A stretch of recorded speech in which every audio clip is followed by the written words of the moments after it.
l'intensité du courant électrique, je vais écrire en noir, ça quand même.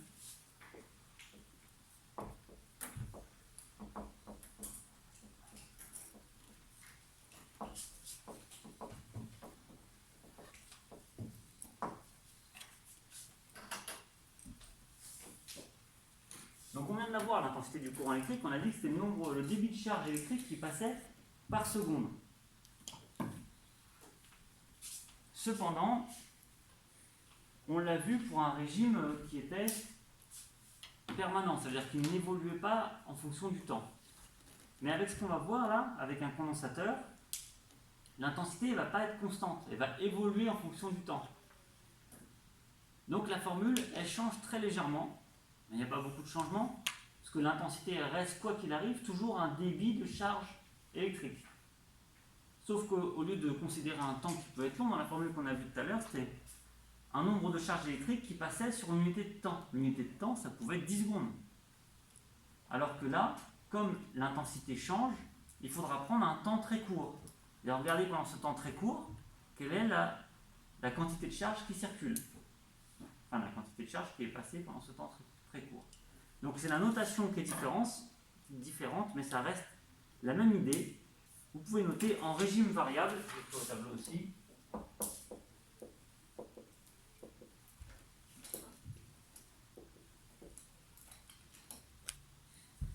Donc, en régime variable, l'intensité du courant varie.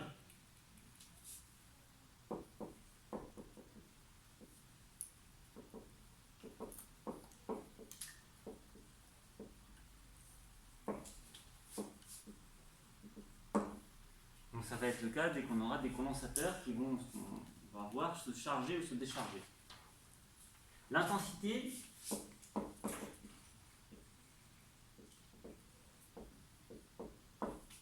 qui est un débit de charge, ça ne change pas.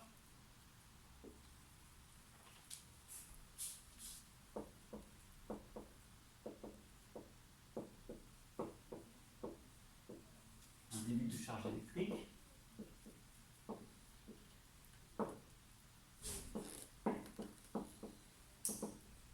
S'écrit, alors on va mettre un petit i.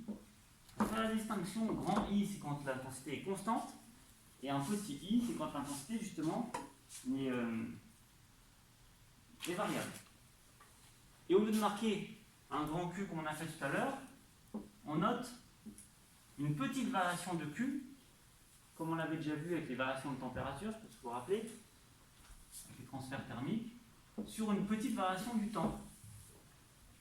Donc cette notation, ça signifie, on a une petite variation de charge sur une petite variation du temps. Ça revient à dire la dérivée de la charge par rapport au temps mathématiquement. Les unités sont les mêmes, hein. C'est-à-dire on a Q qui est la charge en coulomb, le temps en secondes et I en ampères. Toujours avec un grand A, mais c'est pas un petit A parce que c'est un petit I. Voilà simplement pour la nouvelle définition, enfin écriture du courant, de l'intensité du courant électrique. Grand 2, on passe au condensateur.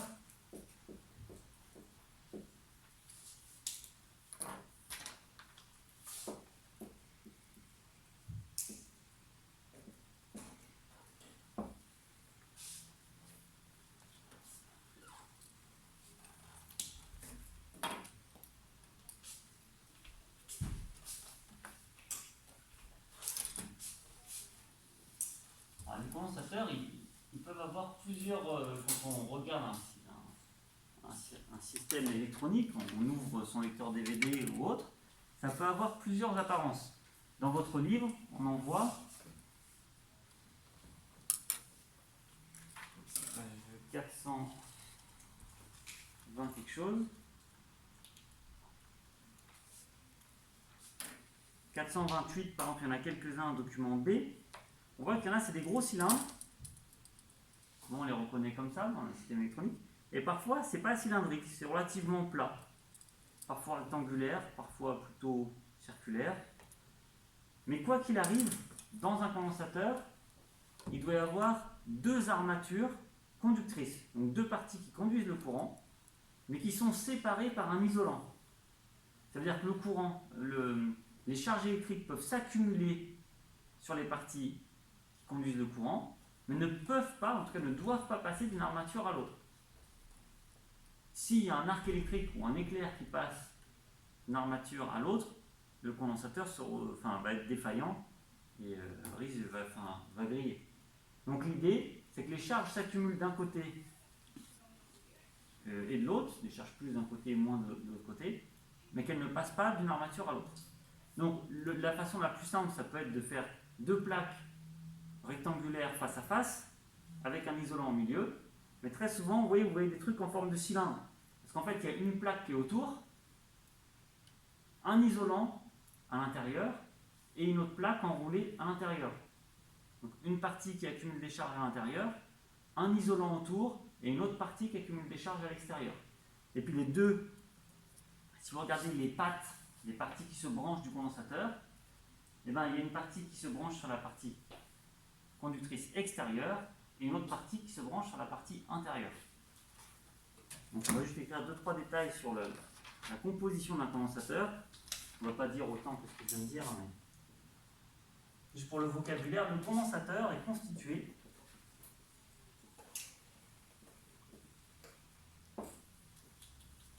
de deux surfaces conductrices. Le condensateur est constitué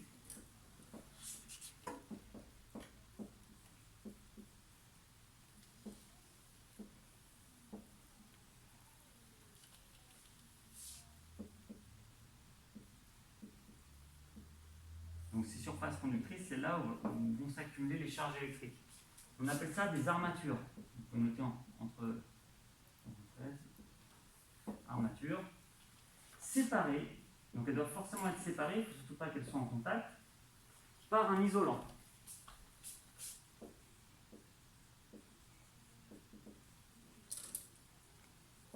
Et cet isolant, on l'appelle souvent le diélectrique. Ça ne veut pas dire qu'il y a deux électricités, ça veut dire qu'il est isolant. Le symbole a l'avantage d'être assez intuitif, puisque justement on va représenter, alors, en deux dimensions, pas en 3D, mais les deux plaques qui sont l'une face à l'autre.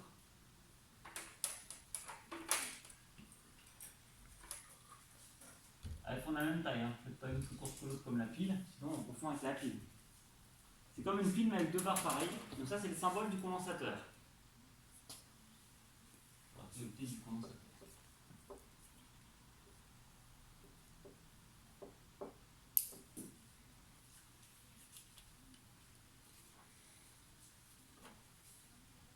Donc ce condensateur, il peut se charger ou se décharger. On va voir que ça a beaucoup d'utilités. On va en parler tout à l'heure de différentes utilités. Donc on peut noter un deuxième point, une fois qu'on a compris comment il était constitué.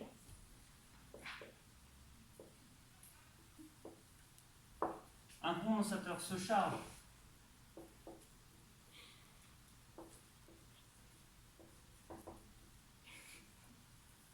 lorsqu'il est soumis à une tension électrique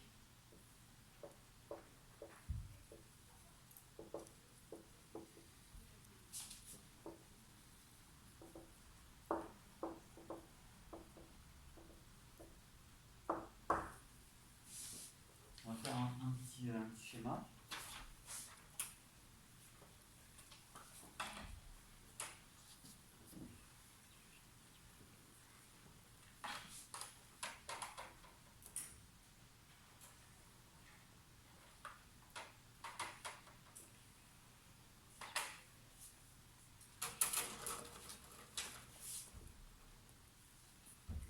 Donc imaginons un point A, un point B. On va considérer qu'un courant arrive ici, qu'un courant repart ici. Il est donc soumis, on dit qu'il était soumis à une tension fléchée dans le sens opposé du courant, puisque c'est un récepteur, un condensateur, enfin notamment quand il se charge en tout cas.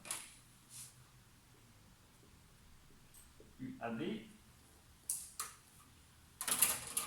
Et qu'est-ce qui va se passer? Si j'ai du courant qui arrive dans ce sens-là, cette plaque elle va se charger avec quel signe? La plaque est du côté A.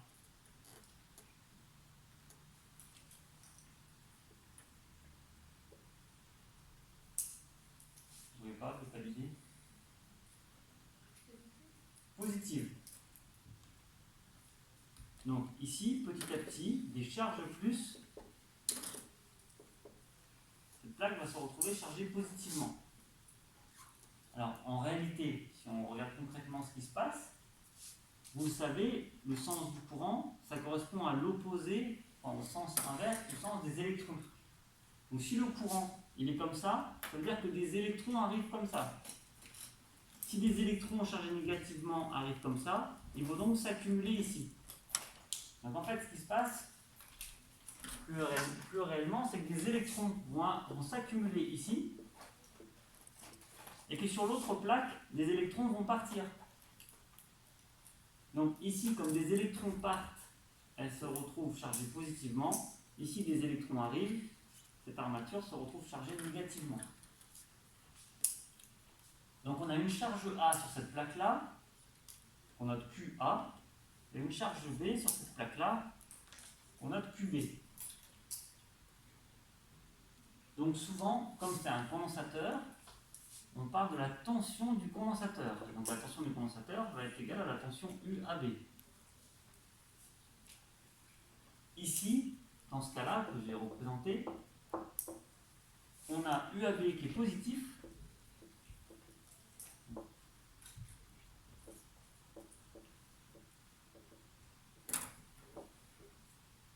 On a I qui est positif.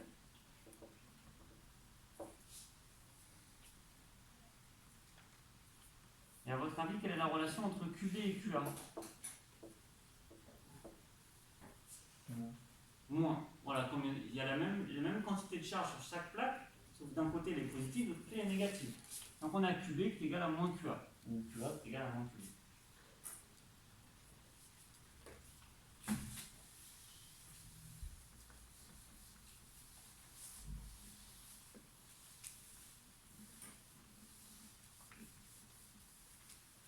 Donc il y a plusieurs utilisations différentes. Mais très souvent, on a déjà un condensateur qui se charge et qui peut éventuellement se décharger. Alors un exemple, je ne sais pas ce qu'il en est exactement dans la technologie des voitures électriques actuellement, mais je sais que dans les voitures électriques d'il y a quelques années, mais je pense que c'est encore le cas, il y avait un énorme condensateur dans la voiture, parce qu'une batterie, ça peut donner du courant, mais ça a du mal à envoyer beaucoup de courant d'un seul coup, rapidement. Et avec une voiture électrique, il peut y avoir besoin d'accélérer fortement à un moment. Donc la batterie va par exemple charger un condensateur, comme ça. Et l'avantage, c'est qu'un condensateur, il peut se décharger plus ou moins rapidement.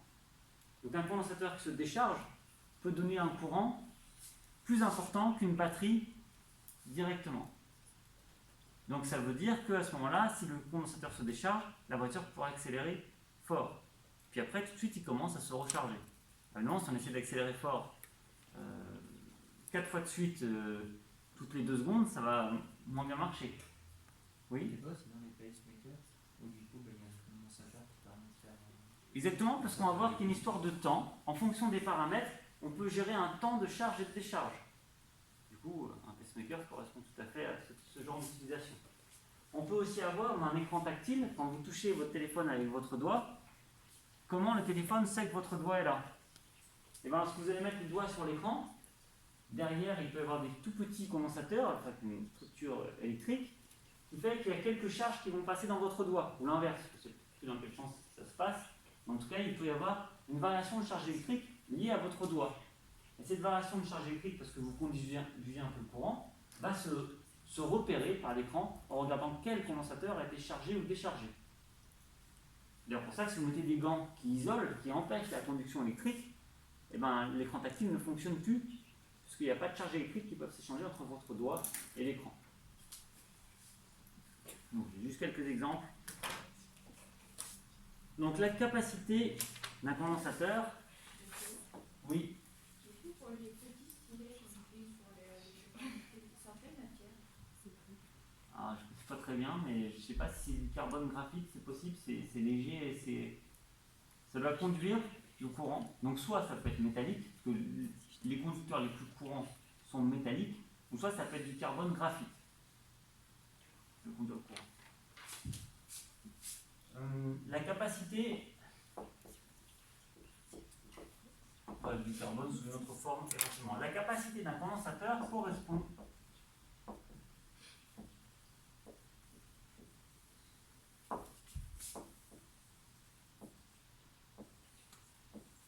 à son aptitude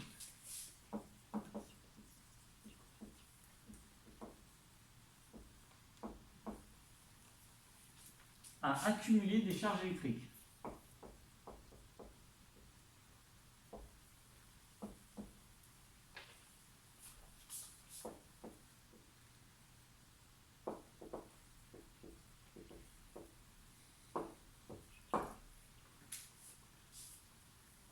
Elle est notée C, la capacité.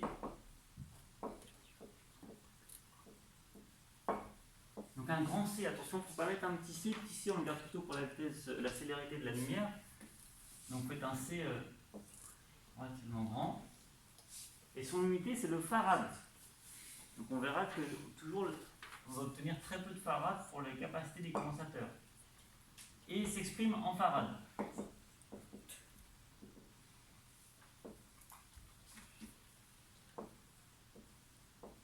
On va aussi noter avec un grand F. Donc, ce qui définit une caractéristique du condensateur, c'est sa capacité. On la note C, elle s'exprime en farad. Alors, je note juste deux exemples, juste pour se familiariser avec le type de grandeur, parce que le type de valeur, que les valeurs en farad seront toujours très très faibles, de l'ordre du nanofarad ou du microfarad. Donc si vous trouvez dans un résultat d'exercice 4 farad, c'est absolument gigantesque. Donc c'est qu'il y a très probablement une erreur. Donc par exemple, condensateur 1, 10 nanofarad, donc nano c'est 10-9, et condensateur 2, admettons, 5 microfarad, donc là c'est beaucoup déjà, 5 fois 10-6 farad, c'est grand. Vous voyez ici, là, au lycée, alors on n'est pas un lycée avec des sections électroniques, donc il n'y a pas beaucoup de matériel d'électricité, parce que dans vos programmes au lycée, vous n'avez pas fait beaucoup d'électricité. Mais la capacité la plus grande qu'on ait plutôt, c'est celle-ci, et ça fait 10 microfarads. On n'a pas plus grand ici. Donc 5 microfarads, c'est déjà pas mal. Alors on peut préciser qu'ils sont utilisés, les condensateurs, dans presque tous les systèmes électroniques.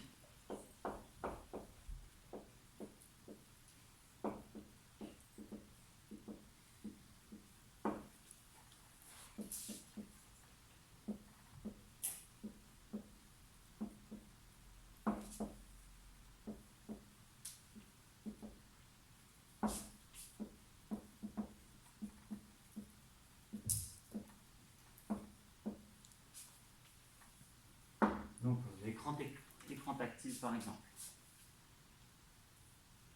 Donc là on a présenté les condensateurs. On a présenté quelques règles d'électricité. On va voir deux formules spécifiques au condensateur.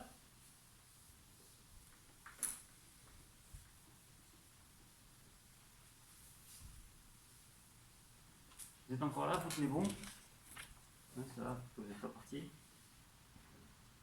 Et après, on fera quelques exercices avant de passer au grand 3 qui permet d'obtenir des relations entre différentes grandeurs grâce à une équation différentielle. Ça ressemble beaucoup, peut-être un tout petit peu plus facile, à ce qu'on avait fait sur le chapitre des transferts thermiques, avec les mêmes relations mathématiques, plus ou moins la même équation différentielle. Donc là, on va voir ce qu'il faut apprendre en fait.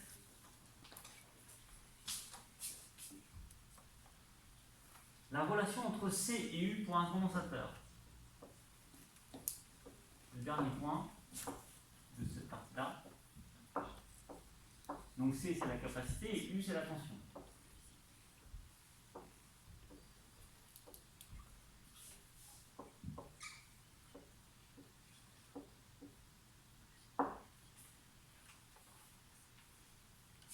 Alors, la première formule, il faut la prendre par cœur et elle est assez facile à prendre par cœur. Parce qu'en fait, ce qui se passe en électricité, c'est, vous verrez pendant vos études aussi, alors selon vos parcours, vous en ferez peut-être pas du tout, ou peut-être beaucoup, mais très souvent pour ceux qui font des études de physique relativement généralistes, ils se retrouvent à faire de l'électricité, mais que de temps en temps. Ils font de l'électricité, puis pendant 2 mois, ils n'en font plus, puis après, ils en font un peu, puis après, il n'y en a plus. Et du coup, les formules d'électricité, elles partent, elles reviennent. Donc, il y en a quelques-unes qu'il est bien de savoir par cœur, parce que ça aide à retrouver les autres. Et celle-là en fait partie, et elle est assez simple à retenir, parce que c'est Q égale Q. Alors, ça ne s'écrit pas tout à fait pareil. On a d'un côté la charge Q qui s'accumule sur le condensateur, qui est égale à la capacité du condensateur fois U. Donc là, pareil, comme cette tension elle peut changer, elle va changer, je mets un petit U, je ne mets pas un énorme U. Donc ça fait Q égale Q. C'est facile à retenir. Alors on peut aller dans le détail, dire que Q, on prend la charge de l'armature qui se charge positivement, on prend la charge positive, QA. Et U, on a généralement ça UC, pour U condensateur. Et à partir de cette formule, on va en retrouver d'autres, notamment avec l'intensité. Donc on a toujours U en volts, le condensateur en farad et la charge en coulomb. Maintenant, l'autre formule qu'il y a à prendre par cœur, on l'a déjà vu.